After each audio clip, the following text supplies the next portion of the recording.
around 8:30 p.m. Baghdad time, United States military forces captured Saddam Hussein alive. Saddam is captured! He was found near a farmhouse outside the city of Tikrit. A sense of enormous relief.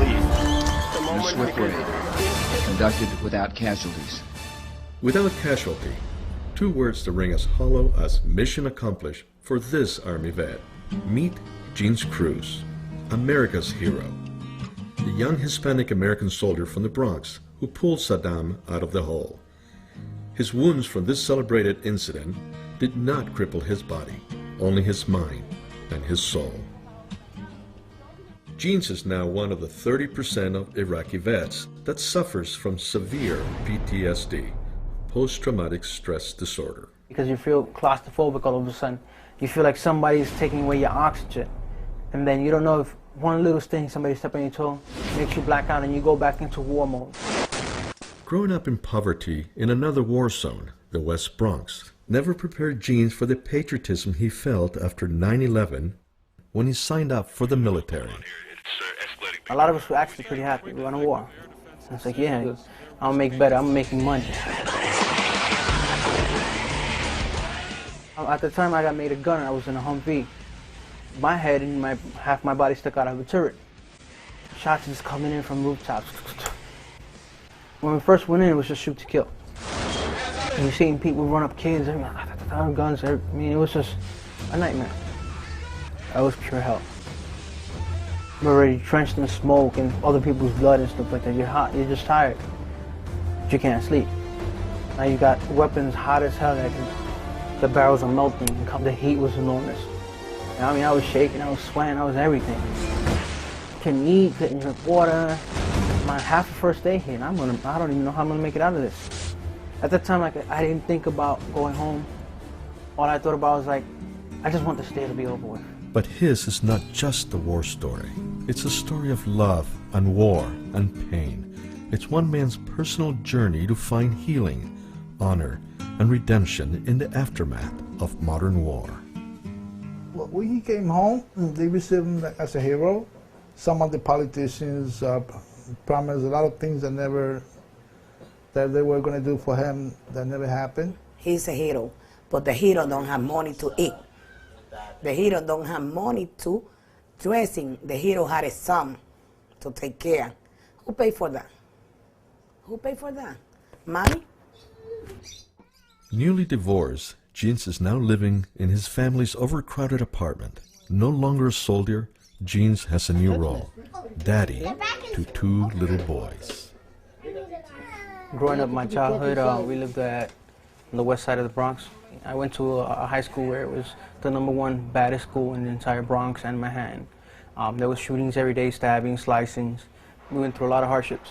You know, my mom and dad were working, you know, with 7 kids. I was doing my mean stuff. I was selling drugs, you know, I was helping support my family doing that. I wasn't happy when he wanted to join the Army. So whatever they want to do, if you want to be a mechanic, be a good mechanic. If you want to be a janitor, be a good janitor.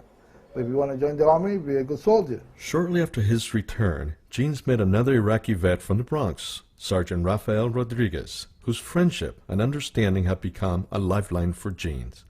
And they share the same disability, PTSD. We both have the fair share of the dreams, the flashbacks, the tension, the attitudes, the anger, not to include family problems. Anything I needed, he gave me. I didn't have a car, he gave me a ride. I didn't have diapers, he said, you need them, let's go buy them. You don't have money for food here, let's go get you something. What made Gene the way he is was the war. Simple. Gene wasn't like that. You can talk to 1,000 soldiers and interview them and talk to their parents and ask them, was your son the same before he left to the war? No. The majority of the soldiers that I talk to, they'll tell you the same thing. They're never the same. They will never be the same. Controversy with how the Army treats its returning soldiers, like disposable equipment, has followed these vets back home. Gene comes back. Never forget. Okay, they give him a nice parade. He came home. Hey, good job, Gene. Guess what? Him a hero. He's one of our own. His medals were gleaming. His body looked fine. His His eyes betrayed memories haunting his mind. He looks in the mirror, he touches his skin. He just can't remember the boy that he's been. PTSD is a disease, He's coming undone. and that's something you can cure overnight. It's not a magic pill. He's coming undone. We literally had to get on the news and TV, start making complaints about everything. Otherwise, what's a lot of the soldiers coming to back down, we'd have never had, the VA would not have the program they have now. Because when I first came back, they didn't have nothing for the first 3 years. He has no job. He has no money coming in. And he really doesn't have no real good treatment. His homecoming was a series of disappointments and betrayals. It's not easy. You just can't come into somebody's house after being a whole year away and say, well, I kill people. You just can't. They won't understand until he starts saying, I got a medical problem. What does it take to be on the 6 o'clock news says, I got a PTSD issue and I have to kill somebody and say, listen, I didn't want the parades. I just want help.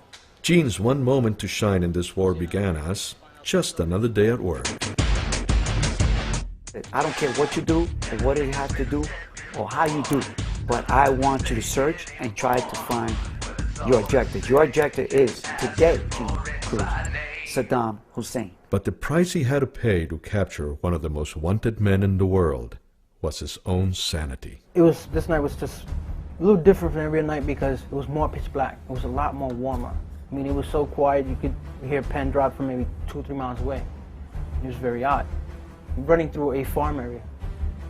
There's trees, bushes, everything. There's one house over here, one house over here. You hear flash grenades going off left, right. Boom, boom, boom, boom.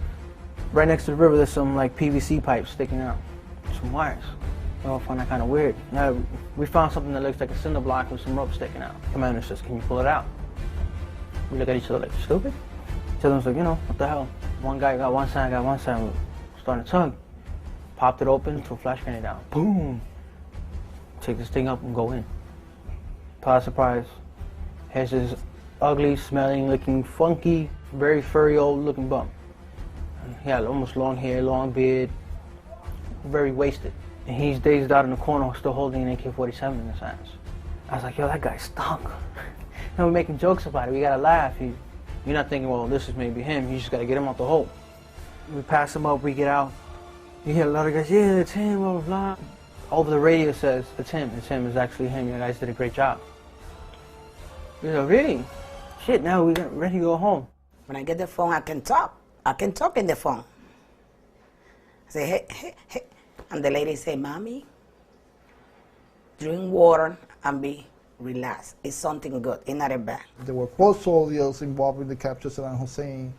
You be proud, blah, blah, blah, blah, blah. I was smiling, I was crying, I was jumping. Blah, blah, blah, blah. I say, oh, my husband is jumping to tapping the ceiling. I was so excited about it. And knowing that my son was there, and he was the one who actually took him out of the hole. 10 minutes later, we had the camera in here. For all the good news, Gene's road to heroics was permanently scarred with traumatic events and horrific reminders. I came in, everybody was looking at me like, that's not you, it can't be. As big guy as I was weighing 120 pounds.